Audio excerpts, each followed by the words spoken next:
¿Vivís un caos familiar? ¿En tus finanzas o con tu pareja? ¿Te discriminan? ¿Nadie te entiende? ¿Tenés alguna denuncia o problema al que nadie da respuesta? Queremos ayudarte en nuestro segmento Debates y Soluciones.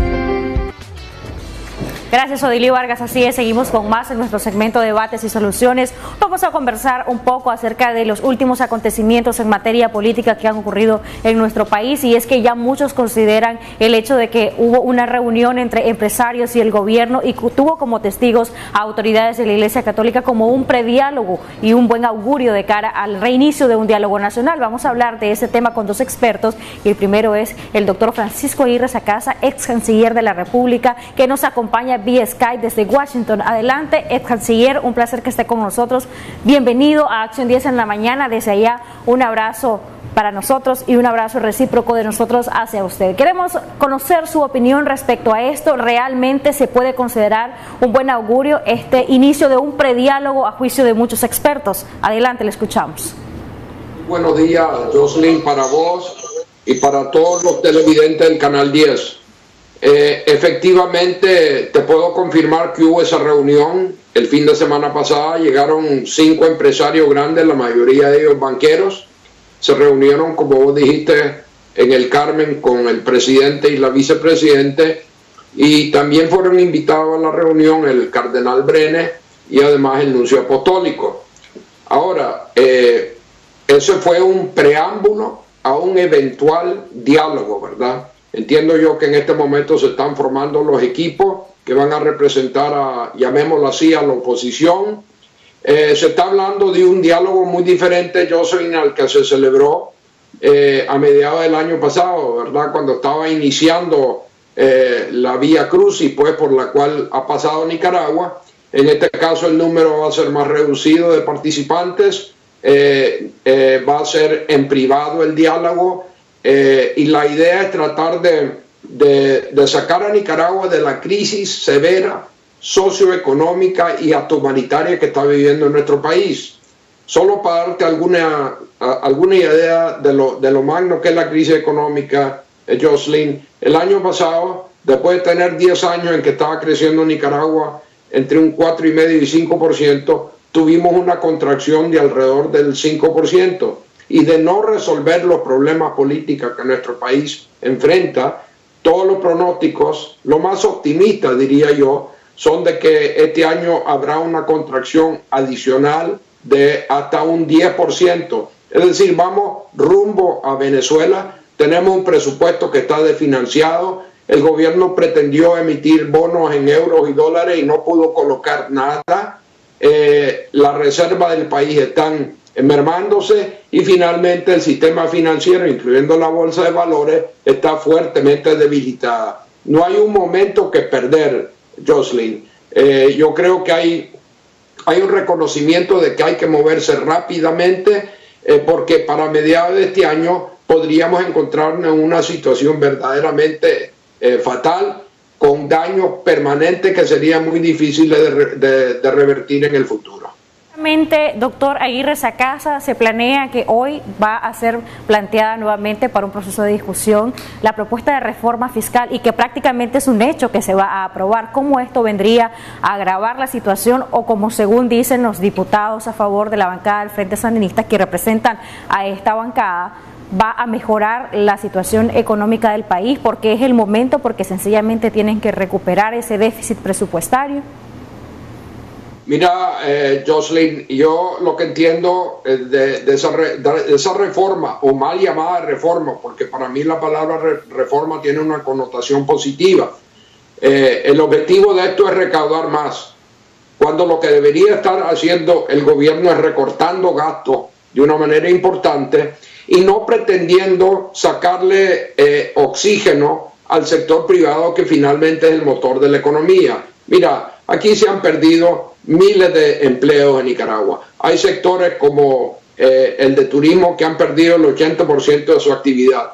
Todos los sectores, la construcción, el comercio, el turismo, el sector financiero, todos están ya golpeadísimos. Y al pretender sacarle más agua a esas piedras, es esencialmente fracasar en el intento de recaudar más y refundir más a la economía de Nicaragua. O sea que yo creo que esa reforma tan mal entendida, no conozco el detalle de ellas, sé que son muchísimas las páginas las páginas en donde se plasma la llamada reforma, pero la verdad es que este es otro golpe importante a la confianza de la nación y algo que tendría que revertirse en una eventual negociación.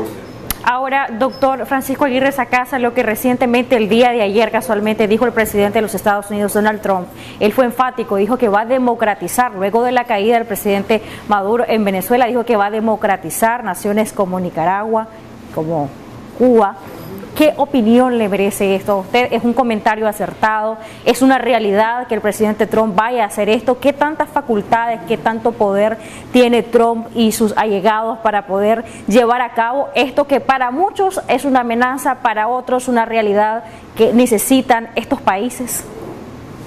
Bueno, yo creo que es importante que esta vez el que fue a Miami y el que usó, creo que fue la Universidad Internacional de la Florida como plataforma para reiterar que para los Estados Unidos hay una troika del mal en Latinoamérica, que son Cuba, Venezuela y Nicaragua.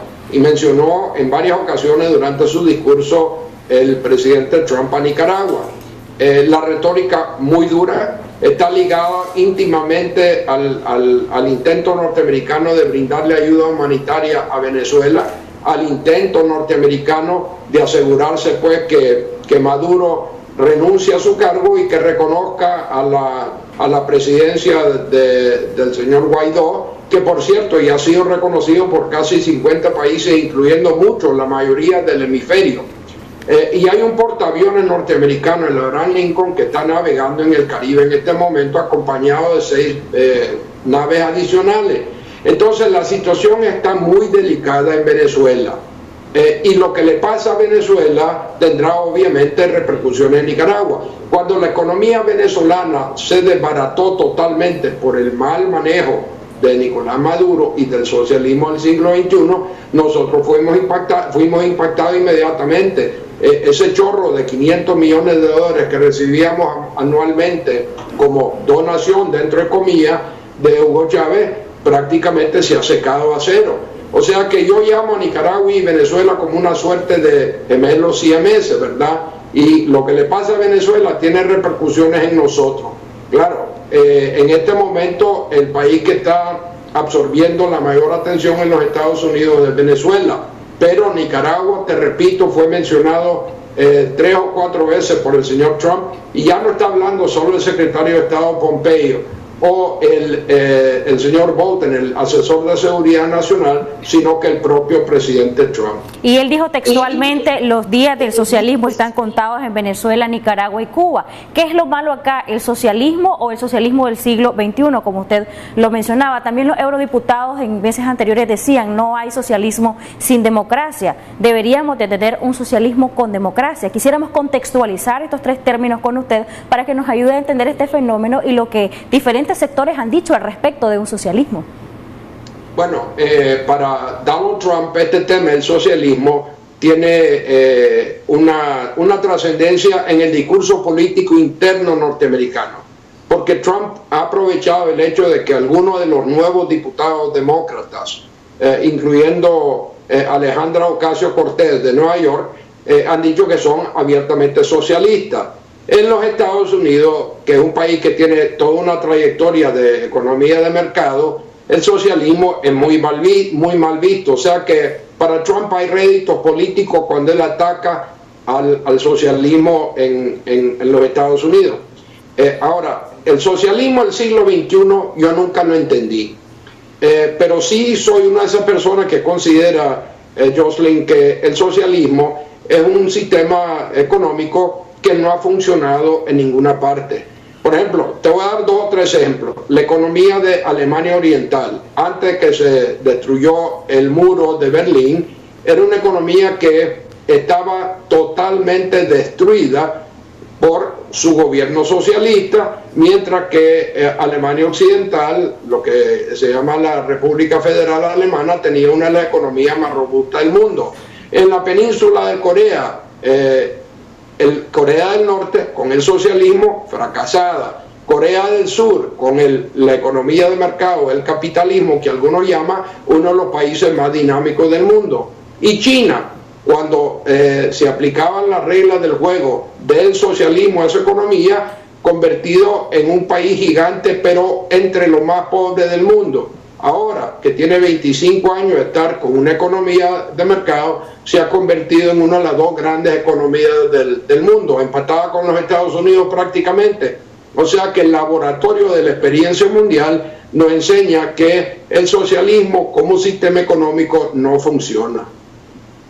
Bueno, para otros sectores, y quiero aprovechar esta parte del socialismo y le reitero, los eurodiputados decían no existe socialismo sin democracia, a juicio de otros que difieren de su criterio. Ex canciller, el socialismo sí ha dado muestras de algunos agentes de cambio, de crecimiento económico, es lo que sostienen algunos sectores a favor del gobierno acá en nuestro país. Pero más allá de esta parte, otros ven otra realidad, y es que dicen que el presidente Daniel Ortega ha estado ahora buscando ese acercamiento porque ya no ve mayor salida a la situación de crisis que enfrenta nuestro país, porque al caer Venezuela también caería el sistema de gobierno de nuestro país, Nicaragua, y muchos lo ven como una táctica dilatoria para ganar tiempo y efectivamente llegar a elecciones hasta el 2021, como se lo ha planteado el presidente Daniel Ortega a representantes de la Organización de Estados Americanos. A su juicio, ¿qué es? ¿Será una táctica dilatoria? ¿Se pretenderá llegar hasta el 2021 o será realmente un buen esfuerzo para llegar a un consenso de país y poner punto final con prontitud a la crisis que enfrenta Nicaragua? Mira, yo comprendo perfectamente bien el escepticismo de muchas personas en cuanto a este intento de renovación del diálogo, de las negociaciones, y yo soy el primero en admitir que hay un riesgo, pero yo le doy una lectura diferente a las declaraciones del comandante Ortega, al decir, por ejemplo, a la OEA que lo importante es tener elecciones libres, pero hasta en el 2021, y al decir que no hay por qué liberar a los prisioneros de conciencia porque todos ellos han recibido un debido proceso. Para mí, lo que está demostrando él es marcar su territorio de cara a negociaciones para no soltar estas fichas hasta que realmente sea imprescindible hacerlo. Esa es mi lectura optimista de lo que está haciendo Daniel Ortega. Es más difícil justificar la condena, por ejemplo, del señor Mairena a una sentencia de más de 200 años, ¿verdad?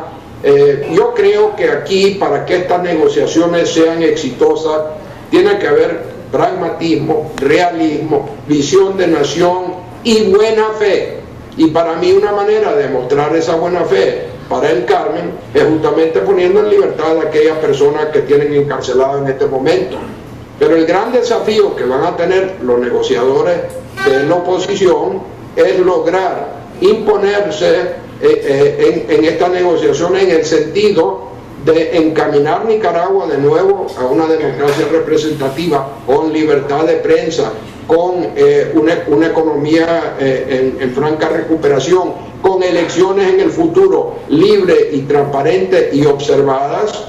Y para eso yo creo que es muy importante el acompañamiento, por ejemplo, de la Iglesia Católica y de la Santa Sede, pero no hay que negar que hay una enorme y concertada comunidad internacional que está aplicándole fuertes presiones a los Estados Unidos, a Nicaragua, incluyendo los Estados Unidos, la Unión Europea, muchos países del Grupo de Lima, y están parqueados, y esto es muy importante que lo entiendan los televidentes, el Fondo Monetario, el Banco Mundial y el Banco Interamericano de Desarrollo, que son las instituciones que pueden oxigenar a Nicaragua si se llegara a un acuerdo político. Doctor, mi última pregunta va precisamente en ese orden de la cantidad y la calidad en las prioridades que se debe pedir en un reinicio del diálogo nacional. Es decir, ¿qué está primero? ¿Un adelanto de elecciones cuando a juicio de muchos la oposición, si es que existe en nuestro país, no está preparada para ello? ¿O debe ir primero la liberación de presos políticos? Hay diferentes sectores y partidos que tienen sus propias concepciones al respecto. Usted como experto, ¿qué es lo primero que se debe pedir? Los tres primeros aspectos que se deben pedir en un reinicio del diálogo nacional. Y reitero el tema de las elecciones porque muchos las quieren ya mañana, pero ¿estamos listos para eso o estaremos listos hasta el 2020, hasta el 2021? ¿Qué elementos se deben de garantizar para un adelanto de elecciones? Jocelyn, tenemos que tener claro que nadie va a obtener todo lo que quiere en esta negociación. Van a tener que ceder a ambos lados, pero lo que más se necesita es buena fe para desvirtuar a ese escepticismo que es muy fuerte en este momento entre la población nicaragüense. Por eso, para mí, la liberación de los prisioneros de conciencia es muy importante. Para mí es importante que se le permita a los 50 o 60 mil refugiados nicaragüenses que están alrededor del istmo centroamericano y hasta en Europa y los Estados Unidos regresar a su país. Para mí es muy importante en el ámbito económico echar para atrás llamadas reformas que lo único que van a hacer es fundir aún más a la economía. Y obviamente es muy importante darle confianza a la población de que van a haber elecciones libres, transparentes, observadas. La fecha de esas elecciones es algo que va a ser tema de la negociación y no quisiera yo anticiparme a lo que van a lograr estos negociadores. Pero este conjunto de factores son temas que van a estar obviamente en la palestra. Lo que te acabo de decir yo, lo ha dicho también Payo Solís, por ejemplo, desde Costa Rica, y es algo que hemos estado oyendo desde hace rato. Lo que pasa es que ahora lo tenemos que buscar en un foro más manejable y consciente de que la posición de Daniel Ortega y de Rosario Murillo es muy difícil y que ellos ya no pueden jinetear la situación de Nicaragua, sobre todo de cara a lo que está diciendo Trump, la presión norteamericana y de otros países que es muy fuerte y que realmente demuestra que lo que nos conviene a todos es una salida antes de que Nicaragua vuelva a la situación de los años 80. ¿Cuándo podría dar inicio este nuevo diálogo nacional y cuándo Nicaragua estaría preparada para elecciones? Mira, yo nunca pensé, Jocelyn, que podíamos estar listos para el año 2019. Esa fue una aspiración a mediados del año, pero hay que cambiar a todo el Consejo Supremo Electoral, no solo los magistrados, sino que a todo el Consejo Supremo Electoral, porque en toda esa estructura se encuentra el grupo de personas que se han prestado a asignar votos conforme a la voluntad del Carmen. Y eso toma tiempo y requiere de una presencia importante internacional. Ahora, recordemos que en el año 1990 creo que se adelantaron las elecciones en 6 o 7 u 8 meses, no recuerdo exactamente en cuánto. O sea que hay un precedente ya en donde estuvo involucrado el comandante Ortega y que podría ser útil. Pero así como el 2019 para mí es prematuro, yo creo que para el 2020 perfectamente bien se podrían celebrar elecciones. Muchísimas gracias por darnos detalles de toda esta información que nos importa a todos los nicaragüenses. Lo cierto es que todos añoramos que la crisis político, social y económica en el país tenga su fin. Gracias nuevamente, doctor Francisco Aguirre Sacasa, y siempre vamos a estar estableciendo comunicación con usted y lo esperamos por acá, por supuesto, en el set de Acción 10 en la mañana.